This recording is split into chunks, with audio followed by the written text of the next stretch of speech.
என்னே, நீ சரியான வீட்டுக்கு தான் கூட்டிட்டு வந்திருக்கே என்ன? வீடு புதுசா இருக்கு. நீ பழைய வீடு விலை கொடுக்கணும்னு சொன்னாங்கன்னு சொன்ன. இங்க பார்த்தா எதுவும் யூஸ் பண்ண மாதிரியே இல்லையே. புத்தம் புதுசா அப்படியே இருக்கு. இந்த வீடு தானே? உனக்கு நல்லா தெரியுமா? இல்ல தெரியாம எதுவும் கூட்டிட்டு வந்துட்டியா? டேய், இந்த வீடு தான்டா சொன்னாங்க. எனக்கு தெரியாதா? வீடு மாதிரி நான் கூட்டிட்டு வருவேனா என்ன? பழைய வீடு தான் சொன்னாங்க. ஆனா என் பார்வைக்கு இது பழைய வீடு மாதிரியே தெரியலையே. கெட்டி போட்டு யாரும் யூஸ் பண்ணவே இல்ல. பாரு, செவரெல்லாம் ஒத்த கரை இல்லடா. ஆ, சரி, ஓனர் வருவார்லாம், என்ன ஏதுன்னு கேப்போம். இந்த வீடான விலைக்கு தாண்டா போட்டிருக்கான். யாரும் இல்ல பத்தியா வீட்டுல? என்னை நீ சொன்ன மாதிரி இந்த வீடு விலைக்கு போட்டிருந்தாலும் இந்த வீட்டு பட்ஜெட் நமக்கு தாங்குமானான்னு தெரியல. வீடே பெருசா இருக்கு, ரூம் எல்லாம் பெருசு பெருசா கட்டி போட்டிருக்காங்க. இதெல்லாம் எப்படி பார்த்தாலும் பத்தி 80-90 லட்சத்துக்கிட்ட கேட்பாங்கன்னு நினைக்கேன். இதெல்லாம் நமக்கு சரிப்பட்ட வராதுனே.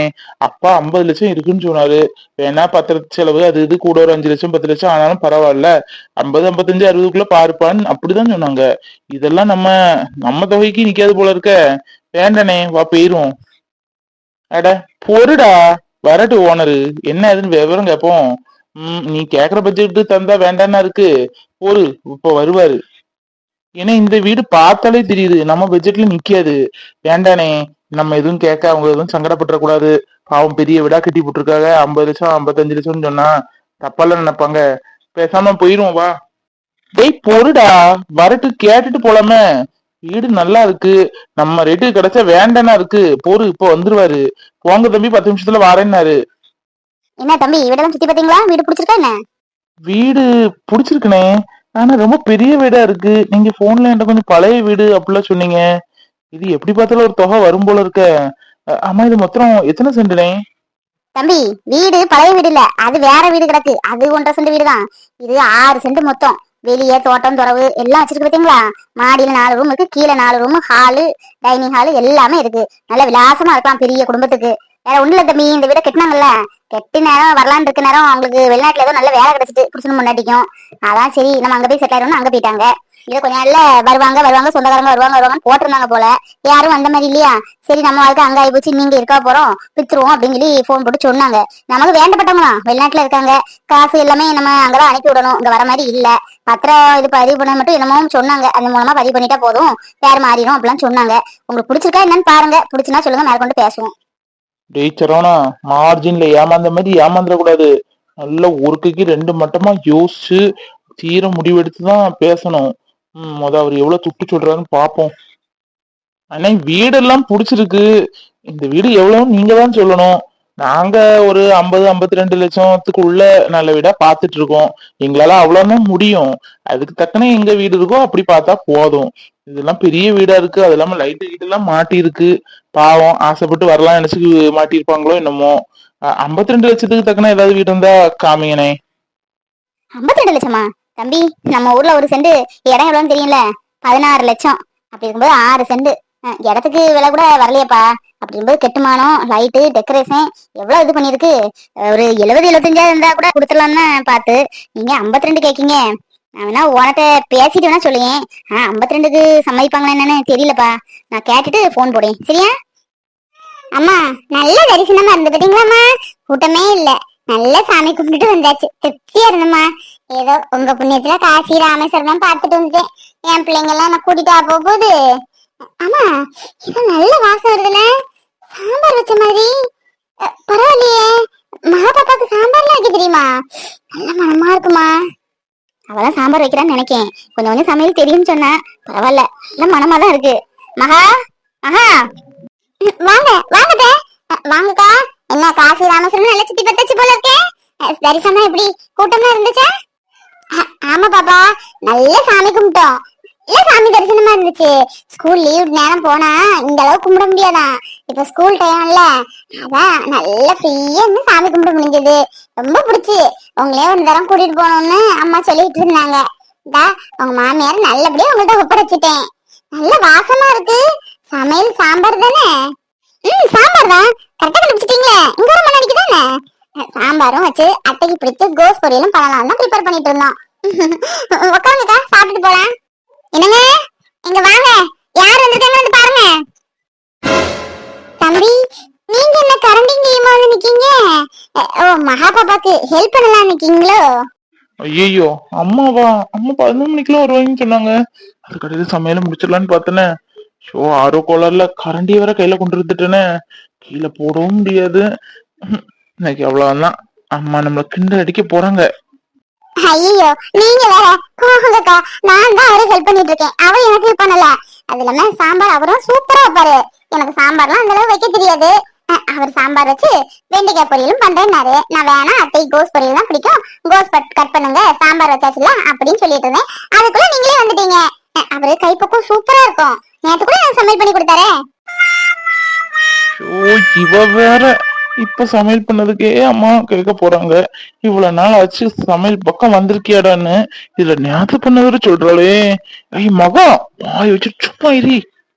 என்னது, நேத்து சமையல் பண்ணி கொடுத்தா? நேத்து ஹாஸ்பிட்டல் போகலையா? தம்பி, கல்யாணத்துக்கு அப்புறம் எல்லாரும் மாறிடுவாங்கன்னு சொன்னாங்க. நான் கூட நம்பல. இப்ப எல்லாம் நம்புங்க.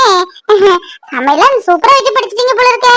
தம்பி, இந்த வீட்டை நம்பிதான் என் குடும்பம் ஓடுது. நல்லா சமையல் பண்ணுன்னு சொல்லி என் பொழப்ப எதுவும் கை வச்சிடாதீங்க. கவலையே படாதீங்க, அப்படியே அவர் பண்ணவே மாட்டாரு. சரி வாங்க சாப்பிடலாம். சரிம்மா, நான் போயிட்டு வரேன். என் வீட்டுக்காரர் என்ன தேடுவாரு. என் பிள்ளைங்க என் வீட்டுக்காரர் என்ன சாப்பிட்டாங்களோ என்னவோ தெரியல. போன் போட்டா எடுக்கவும் மாட்டுக்காங்க. எந்த மரத்துக்கடியா குடிச்சிட்டு கிடக்காங்களோ. போயிட்டு வரேம்மா. மகபாப்பா, போயிட்டு வரேன். சாமி எல்லாம் நல்லா கும்பிட்டீங்களா? இப்ப வெக்கேஷன் டைம் இல்ல, அதனால கூட்டம் வந்திருக்காது. நல்லா ஃப்ரீயாவே சாமி கும்பிட்டு வந்திருப்பீங்களே. ஒரு டூர்னு சொல்லி 2 டூர் போயிட்டு வந்திருக்கீங்க. சரிங்கம்மா. ஆமா, ஏன் நீங்க போன் பண்ணல? கார் எடுத்துட்டு வந்திருப்பேன்ல, ஆட்டோலயே வந்தீங்க. சித்தி, நான் ஒரு டான்ஸ் ஆடட்டுமா? எனக்கு டான்ஸ்னா ரொம்ப பிடிக்கும். நான் தமிழ் சாங்ஸ்லாம் ப்ளே பண்ணி போட்டு டான்ஸ் பிராக்டீஸ் பண்ணுவேன். ஓ, டான்ஸ் ஆடலாம் பிடிக்குமா வினுக்கு? சரி, ஆடலாம். சித்தி ஒவ்வொரு பீஸா வாயில கொடுப்பனா, சாப்பிட்டு டான்ஸ் ஆடுவியா? சரியா? முத டான்ஸ் ஆடிட்டு அப்புறம் தான் சாப்பிடுவேன். இட்லிலாம் வேணாம் சித்தி, அப்புறமா சாப்பிடுறேன். பூஸ்ட் ஆத்தி கொடுத்தாங்க பாட்டி, அதே வயிறு ஃபுல்லன்னு சொல்லாம இருக்கு. அப்புறமா சாப்பிடுறேன் சித்தி, நீங்க சாப்பிடுங்க. அப்படிலாம் சொல்லக்கூடாது. என் செல்லல்ல, என் பட்டு இல்ல, ஒழுங்கா சாப்பிடணுமா? அப்பதான் சாப்பிட்டாதான் சித்திய மாதிரி சீக்கிரமா வளர்ந்துடலாம். நல்ல ஹைட் அண்ட் வெயிட்டா. எங்க ஊர்ல எல்லாம் சாப்பிடலன்னு என்ன தெரியுமா பண்ணுவாங்க? உன்ன மாதிரி குட்டி குழந்தைங்கலாம் சாப்பிடலைன்னா அங்க ஒரு மரம் இருக்கு, அதை இங்க கெட்டி வச்சுட்டு சாப்பிடுவியான்னு காலே அடிப்பாங்க. அதுக்கு பயந்தே எங்க ஊர் பிள்ளைங்க எல்லாம் சாப்பிடுவாங்க.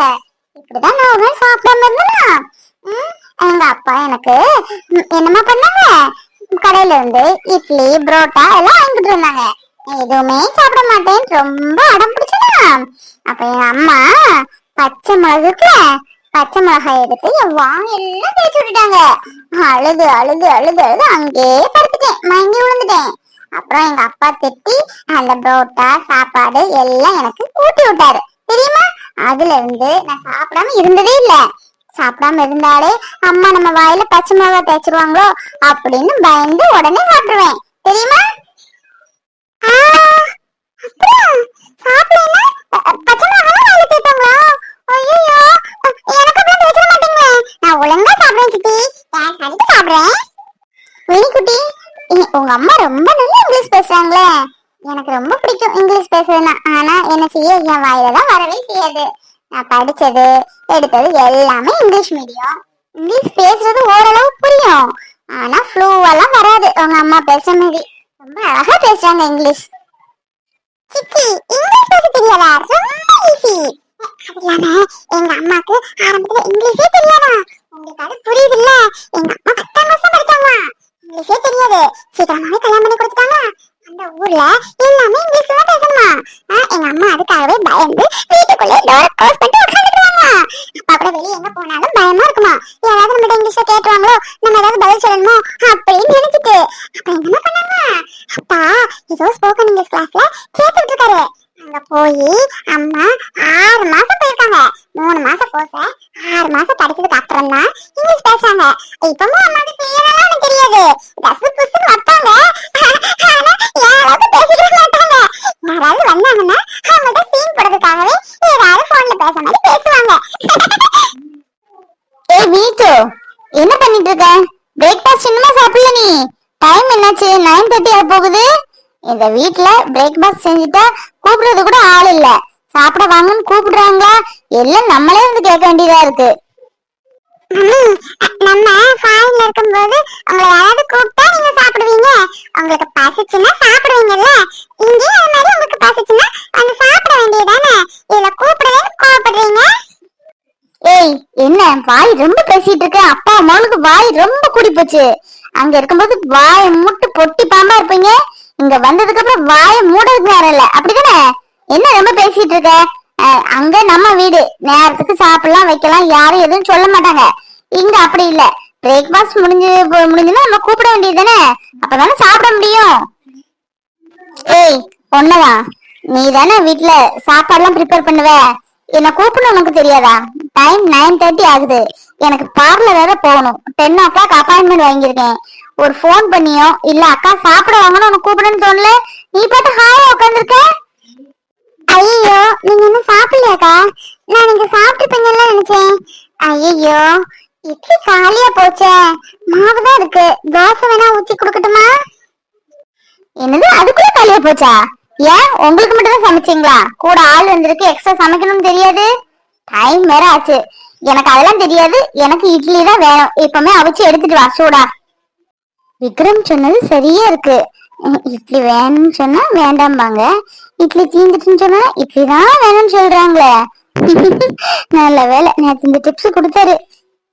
ஏய், என்னடி ஹாக்கிடாச்சு ரொம்ப பேசிட்டு இருக்க? பல்ல உடைச்சு போடும்பதுக்க, ஒழுங்கா இருந்துக்க. அப்பா அம்மாவுக்கு என்ன குளிக்கிட்டு நடக்கீங்களோ? ரொம்ப வாய் பேசிட்டு திரிஞ்ச மறுபடியும் வெளிநாட்டுக்கு போக வேண்டியிருக்கும், பார்த்து நடந்துக்க. வேண்டாம் மம்மி, இங்கதான் ரொம்ப ஜாலியா இருக்கு, இன்னும் வாய் பேச மாட்டேன். நீங்க போய் சாப்பிடுங்க, சித்தி ப்ரிப்பேர் பண்ணிருப்பாங்க.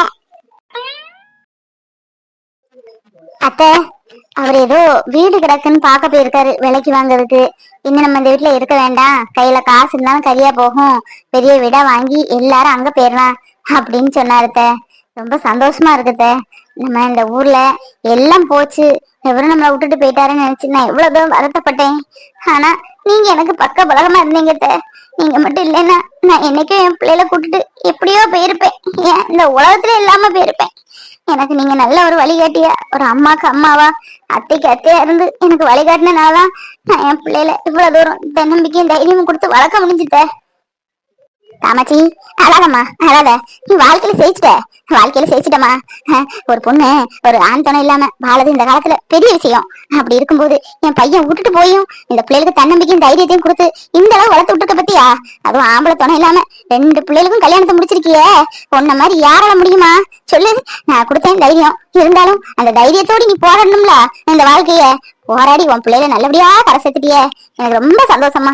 இப்படி ஒரு மருமகளை கிடைக்க நான் குடுத்து வச்சிருக்கணும். உன்னை மருமகளா நான் நினைக்கல, மகளாத்தான் நினைச்சிட்டு இருக்கேன். இந்தா உன் மனசு போல எல்லாம் நடக்கும். ஏதோ சொல்லுவாங்களே மனம் போல மாங்கல்யன்னு, அத மாதிரி உன் மனசு நல்ல மனசு, நிறைஞ்சவ நீ. உன் கையால 1 ரூபா துட்டு வாங்கினா கூட கோடி ரூபா பெறும், அந்த அளவுக்கு நீ நிறைஞ்சவ. வீடு நம்ம வீடு, சொத்து சொத்தா நீ வாங்கி சேர்க்க போற பாரு. உன் வீட்டு இன்னும் அது உன் வீடு, உன் பேரை போட்டுதான் அந்த வீட்டுக்கு போகணும் உள்ள.